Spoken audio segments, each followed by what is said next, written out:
ഇവിടെ Munnar head rose ഡാമിൽ മീൻപിടുത്തം ഏകദേശം ഇന്നത്തെ ദിവസം നമ്മൾ നിർത്തുവാണ്. കാരണം ഇത്ര മീൻ വിൽക്കാനുണ്ട്. 10-50 കിലോ മീൻ മേലുണ്ട്. മീൻ കണ്ടറിയാലോ.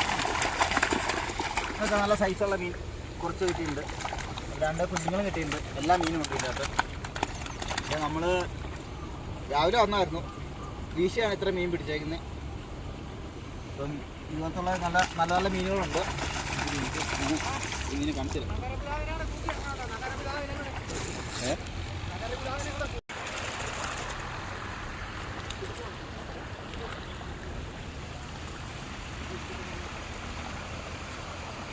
ആവറേജ് നമുക്ക് ഈ ടൈപ്പ് കുറേ കിട്ടിയിട്ടുണ്ട്. കാരണം വലിയ ടൈപ്പ് ഇതിനകത്ത് കിടപ്പുണ്ട്. നമ്മൾ ഉദ്ദേശിക്കുന്നതെന്ന് വെച്ച് കഴിഞ്ഞാൽ ഇപ്പോൾ ജീവനോടെ കൊണ്ട് കൊടുക്കണം. അതിനായിട്ട് കൊല്ലിക്കത്തിട്ടേക്കണേ. ഇത്രയും മീൻ നമ്മൾ കിട്ടിയിട്ടുണ്ട് നിലവിൽ. ഇതൊക്കെ നല്ല ജീവനുള്ള മീനുകളാണ്. എല്ലാ മീനും കൊടുക്കാനുള്ളതാണ്. 10-60 കിലോ മീനുണ്ടെന്ന് നോക്കി തോന്നണോ. 50 കിലോ മീനുകൾ എന്തായാലും ഉണ്ട്.